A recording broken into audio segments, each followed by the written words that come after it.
ప్రసన్నాంజనేయం ప్రభాదివ్యకాయం ప్రకీర్తిప్రదాయం భజే బాలగాత్రం భజేహం పవిత్రం.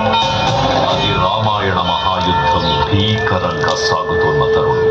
శ్రీరామచంద్రుని సారథ్యంలో వానర సైన్యంతో విజృంభిస్తూ లక్ష్మణస్వామి తనతో పోరాటం చేస్తున్న రావణుడి కుమారుడు ఇంద్రజిత్ తలని బాణంతో ఒక్క వేటుతో వేరు చేశాడు.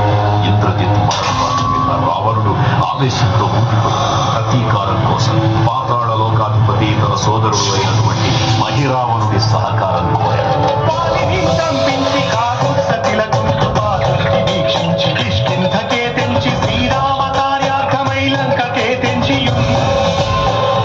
ఆ జీవి మకరధ్వజుడు అనే తన పుత్రుడు మహాసముద్రాన్ని దాటుతుండగా నీటిలో పడ్డ వేదవిందు ఒక మొసలి గ్రహించడం వల్ల జన్మించాడని తెలుసుకుని ఆశ్చర్యపోతాడు.